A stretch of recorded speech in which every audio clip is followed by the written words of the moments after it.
Lo escuchamos en Tele 13 Radio. Hasta ayer todo iba como se esperaba. Llegó hasta el Congreso el presidente del Consejo Fiscal Autónomo, Jorge Rodríguez, para dar su opinión sobre si la propuesta previsional es sustentable en términos fiscales, y ahí, ante una atenta Comisión de Hacienda del Senado, presentó un informe con 11 observaciones a la propuesta. Dijo: son todos riesgos abordables, no insalvables, y agregó que también hay riesgo en caso de no hacer una reforma por la mayor presión fiscal que existiría por la PGU. El trabajo del Consejo Fiscal Autónomo fue destacado en general bastante transversalmente por propositivo, por haber presentado no solamente sus observaciones, sino que formas de mitigar los riesgos. Además, tal como describía ayer Marily Líder acá, con muy poco tiempo para prepararlo. Así que yo creo que si hay una institución que como que con todo esto se ha prestigiado, es el Consejo Fiscal Autónomo. Se hizo conocida y además lo hizo bien. O sea, claro, llegó con propuestas, con mitigaciones. Sí, era muy claro todo. Bien interesante. Entre las preocupaciones de este órgano, de fondo, está siempre la idea sobre la que viene advirtiendo en el último tiempo. No hay plata, o al menos no hay suficiente plata.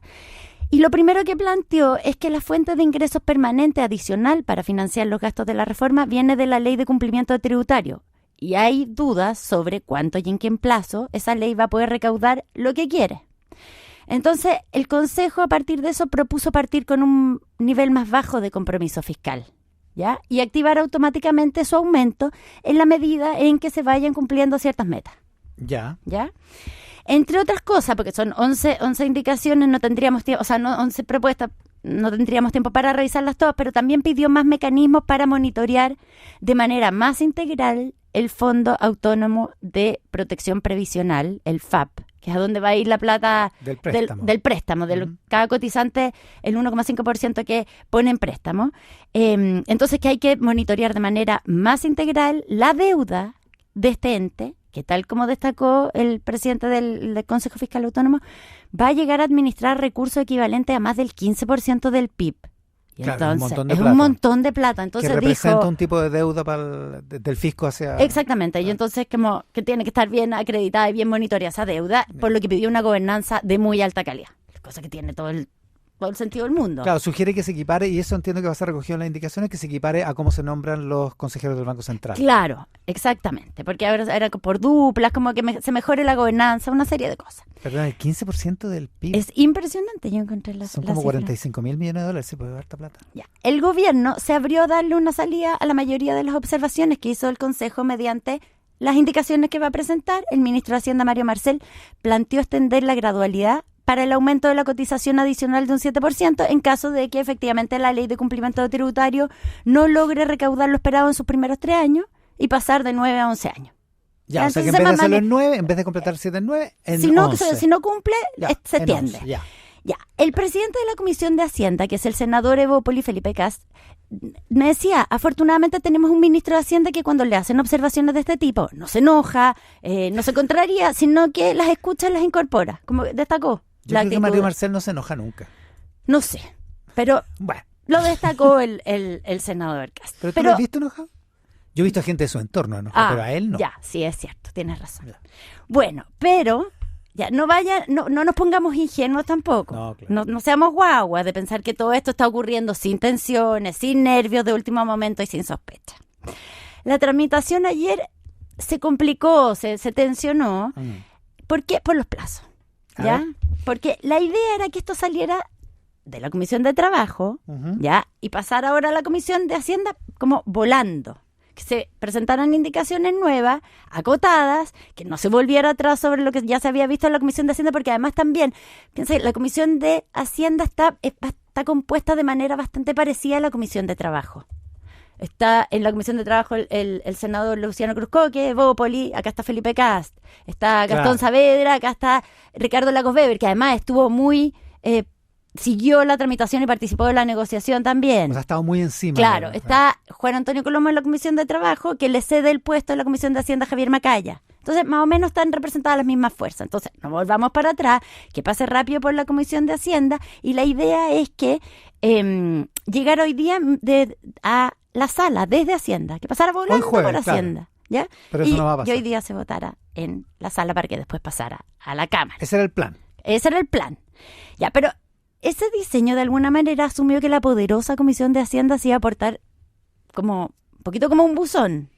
La Comisión de Hacienda, hay que entender, las comisiones de Hacienda, tanto en la Cámara como en el Senado, junto con las de Constitución, Legislación y Justicia, son las cámaras más poderosas.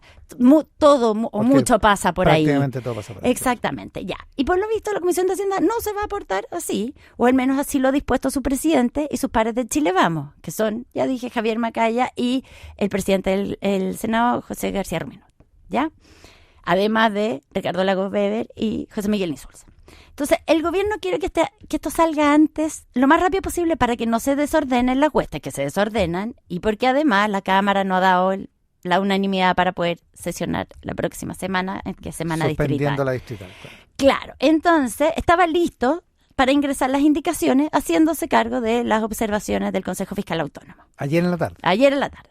Pero lo que pasó es que en la comisión los senadores de Chile Vamos empezaron a exigir más tiempo, empezando por el presidente de la instancia, y el primer argumento, nada menor, es que no había llegado el informe de la Comisión de Trabajo. O sea que la propuesta que salió de la Comisión de Trabajo todavía no había llegado.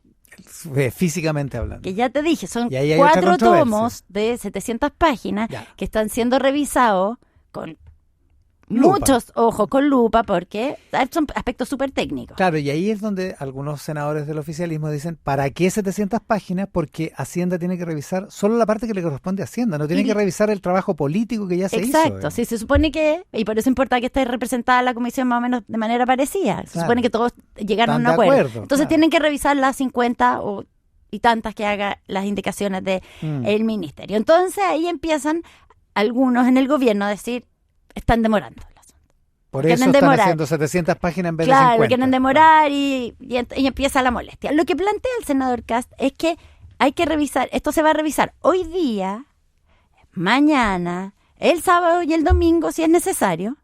O sea, se va a revisar con toda la diligencia que se requiera y se estaría votando el lunes, de tal modo de llegar a la sala el mismo lunes o el martes. Y pasaría a la Cámara el miércoles, O sea, ya están con los planteando que sean plazos. 5 días en vez de 1. Claro. Pero yo creo que ni la Comisión de Trabajo tuvo esos Pero 5 días. porque lo que pasa es que ya no se puede, o sea, si no se vota hoy día o mañana, ya no se vota hasta el lunes, porque no se va a votar el sábado y domingo. Ya. ¿Ya? Entonces, ¿No se puede votar el sábado y domingo? entiendo que no, como que no se podría votar, porque no puedes llamar a la sala. Lo no, podrían no. votar ellos, pero no llamar a la sala. No llamar a la sala. Por eso, entonces se debería en la sala Claro. lunes El lunes. o si se demora martes, ¿ya? Y claro, y eso ya con los plazos muy estrechos y con el receso encima. Y además con la dificultad adicional que en la Cámara no hay la unanimidad que se necesita para sesionar la próxima semana, por lo que el presidente Boric posiblemente tendría que utilizar la atribución constitucional que le permite obligar a una de las cámaras a sesionar. Ayer Álvaro Elizalde lo dio por hecho. No lo han hecho formalmente, pero lo Dijo que si los plazos se postergan, que entonces también eso es como una presión, se va a ejercer esa atribución constitucional que no es agradable, nunca se ha utilizado. Y de todas maneras es, como tú decías ayer, es el presidencialismo manifestándose la fuerza que tiene. Ya, se quejó de hecho la presidenta de la Cámara, Carol Cariola, que los tenían en ascuas, que los tenían sin saber qué iba a pasar. Entonces fueron al Senado con el secretario de la Cámara a preguntar. Ya, y ahí se determinó que se suspendía la sesión de ayer, de hoy. la que estaba convocada para votar hoy día en la Hoy a las sala. 10, claro. Ya, ahí se suspendió. Ya, y mientras todo esto ocurría en el Senado, la ministra Jara ocupó buena parte del día en la Cámara. No fue a la sesión cuando estuvo el Consejo Fiscal Autónomo, ¿Ya? no estaba ahí porque estaba en la Cámara. Ahí está el ministro Marcel, digamos. Claro, estaba el ministro Marcel escuchando lo que proponía el Consejo, pero la ministra estaba en la Cámara tratando de desactivar los descuelgues y los desánimos en las distintas bancadas oficialistas en relación a la propuesta. Le fue bien con el Frente Amplio. A los representantes de ese partido, la verdad es que no les está resultando fácil aprobar esto. Ya no es la reforma tan distinta a la que habían, que la que soñaban, en que ellos iban a ser como los autores y autoras del fin de las AFP. Eso es lo que ellos se vieron en la foto firmando, que no es precisamente esto. Y lo que querían era introducir una moción para separar la industria que mandaba todo a la mixta. Conversé con varios parlamentarios del Frente Amplio esta semana y desde el comienzo me decían que ellos no iban a votar esto, o sea, que no iban a votar en contra. No iban a que votarlo con B larga, digamos. No iban a... Claro, no iban a echarlo para Claro. abajo, que lo iban a apoyar, pero me decían además, pero no me pidan que lo haga con la cara llena de risa tampoco, o sea, déjenos hacer nuestro punto. Entonces, la manera de hacer eso era, como el derecho a pataleo, exigir que se votaran aparte algunas materias en relación a la AFP, que se votaran de manera separada. ¿Y cuál era el riesgo de eso? De que si hacen eso, bueno, no estén los 78 votos y termina ya yéndose una discrepancia. mixta. Y si hay una mixta, dice que ya esto pasa para marzo. Una pregunta. Es poco habitual, muy poco habitual, ¿Ya? si este proyecto se vota como un todo Ujú. en la sala de la Cámara, en tercer Ujú, trámite. ujú. Entiendo que es muy poco habitual. Entiendo que la Cámara normalmente se reserva el derecho de analizar Revisar algunas cosas, de cosas, revisar, claro. porque dicen No quiero somos ser un buzón. porque además el proyecto es totalmente distinto al que la Cámara aprobó hace 2 años. Pero podría ser que el gobierno consiguiera, Que lo votaran Que sin... claro, porque si tiene la mayoría suficiente, puede hacerlo. Claro, si tiene una mayoría, que en este serían 78 votos, Exacto, porque es quórum calificado. porque hay gente que no va a aceptar eso, como por ejemplo los republicanos. Claro. Y ahí después, bueno, lo que te iba a decir es que finalmente el Frente Amplio salió a decir, vamos a apoyar esta propuesta, negociaron con el gobierno que algunas de las cosas que ellos quieren entren como indicaciones, en las indicaciones que el gobierno va a hacer. Ya, en Ya, las indicaciones de ahora. Claro, que te pueden caer las indicaciones. Igual si pedían votación separada también se iban a caer, pero por lo menos que quede establecido el punto. Eso fue un poco la negociación, para no terminar en una mixta. Pero hay descuelgues en las distintas bancadas. Carmen Hertz en el Partido Comunista, Marco Ilavaca en el Partido Socialista, en el PPD está, la bancada PPD está más está media revuelta. Ayer lo del Frente Amplio alineó, ya como que se han ido alineando, por eso es que también estaban tan interesados en que se votara cuanto antes, porque Claro. esto se alinea en un día, se desordena en otro. Pero, ¿Qué es lo que piensa la ministra Jara? Al otro lado también hay descuelgues a todo esto. por supuesto, Camila bueno, Flores en RN, Cristian Lavé en la UDI. Cristian Lavé no va a votar a favor de ninguna manera, entiendo. claro, porque además también lo que yo te planteaba, ayer hubo un debate entre Ignacio Briones y Gonzalo Lacarrera. Gonzalo Lacarrera, que es diputado. Y entonces lo que él planteaba es, esto no trancen más con la izquierda, esperemos el próximo congreso que vamos a tener mayoría y hacemos la reforma completa como la queremos. Un plan. Ese es el plan. Es un plan.